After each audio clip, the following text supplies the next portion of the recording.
حضور کے نام پر ہم انگوٹھا اس لیے چومتے ہیں کہ ہمارے ہاتھ گواہی دے رہے ہیں کہ ہم حضور کے غلام ہیں، سبحان اللہ۔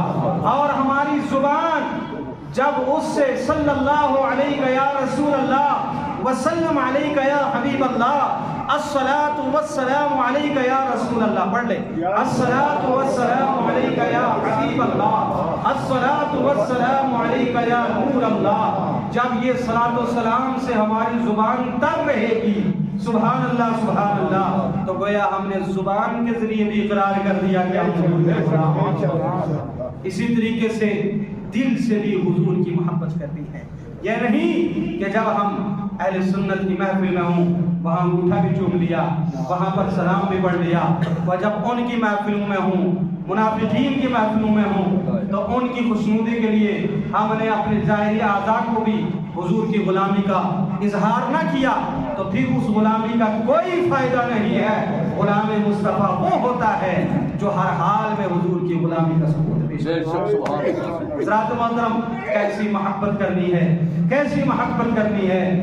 نبی کریم صلی اللہ علیہ وسلم کے صحابی ہیں امیر المومنین جناب فاروق اعظم رضی اللہ تعالیٰ عنہ، سبحان اللہ سبحان اللہ، خلیفہ دوم ہیں، اور بخاری شریف نے اس حدیث پاک کو نقل کیا ہے۔ صاحب تفسیر روح البیان بھی اس آیت کریمہ کی تفسیر میں نقل کیا ہے۔ علامہ مفتی احمد یار خان نعیمی رحمۃ اللہ علیہ نے اس باتیں کو ذکر کیا ہے کہ جناب فاروق اعظم رضی اللہ تعالیٰ عنہ سرکار کی بارگاہ میں حاضر ہیں۔ آقا علیہ الصلوۃ والسلام نے ارشاد فرمایا، عمر بتاؤ تمہیں کائنات میں سب سے محبوب چیز کیا ہے؟ توجہ ہے، سونے والے بھی جاگ جائیں۔ ارشاد فرمایا، بتاؤ عمر تمہیں کائنات میں سب سے پسندیدہ ذات کون سی لگتی ہے، کون سی چیز لگتی ہے؟ عرض کی، یا رسول اللہ صلی اللہ علیہ وسلم میری جان مجھے سب سے زیادہ عزیز ہے۔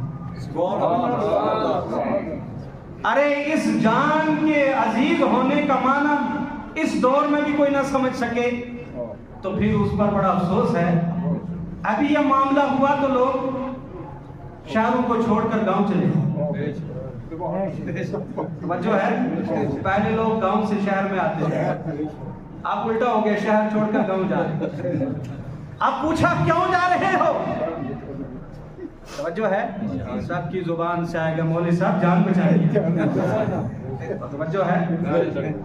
آپ نے اپنی جان کی خاطر اپنا گھر چھوڑ دیا، اربوں خربوں کی کوٹھیاں چھوڑ دی، اربوں خربوں کا مال چھوڑ دیا، لیکن مجھے بتاؤ جس رسول ہاشمی کے صدقے میں یہ سب کچھ ملا ہے، کیا ان سے محبت نہیں کرنی ہے؟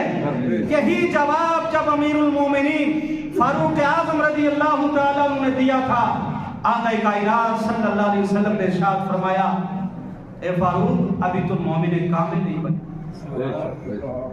توجہ ہے مولوی صاحب،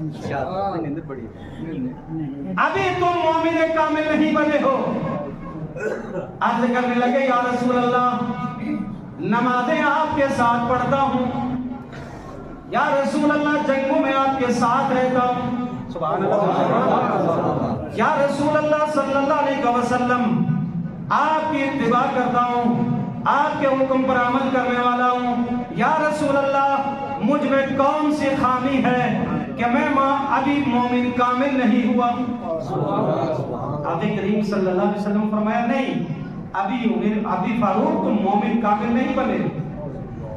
تو آج کل کا کوئی انسان ہوتا تو کہتا ٹھیک ہے مجھے کیا ضرورت ہے اردو سے سرٹیفکیٹ لینے کی، میں تو اللہ کی عبادت کرتا ہوں ماشاءاللہ۔ وہ رونے لگ گئے، ان کو پتہ تھا اگر یہاں سے دھتکار دیا گیا تو رب کی بارگاہ میں مقبول ترین نہیں بن سکتا، اس کی بارگاہ میں مقبول بننے کے لیے حضور کی غلامی شرط ہے، حضور کو راضی کرنا شرط ہے۔ اگر حضور نے کہہ دیا ہے کہ تم مومن کامل نہیں ہو تو کائنات کے کسی بھی انسان کے پاس جاؤ گے، کسی بھی پیر کے پاس جاؤ گے، کوئی بھی تمہیں مسلمان کامل ڈکلیئر نہیں کرے گا، اس لیے کہ حضور نے کہہ دیا تم ابھی کامل مومن نہیں بنے ہو۔ اللہ اکبر کبیرہ، رونے لگ گئے۔ رونے لگ گئے۔ آقا کریم صلی اللہ علیہ وسلم نے اپنے سینے سے لگایا، سبحان اللہ، رحمت للعالمین آقا ہے نا، ایسے لگایا جیسے ایک بچہ اپنی ماں کے اس کوکھ سے نکل جاتا ہے، جب روتا ہے نا تو جب ماں کی گود میں آتا ہے تو اس کو کیا سکون ملتا ہے، فاروق اعظم کو اس سے زیادہ سکون ملا۔ جب سکون ملا نا، اب سرکار نے سوال کیا، عمر بتاؤ اب تمہیں کائنات میں سب سے پیارا کون ہے؟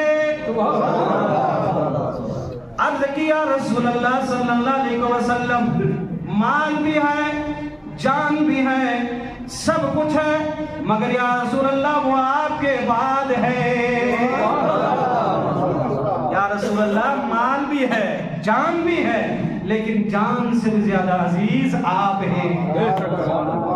آقا کریم علیہ السلام نے ارشاد فرمایا، الآن یا عمر، اے عمر اب تم مومن کامل بن چکے ہو۔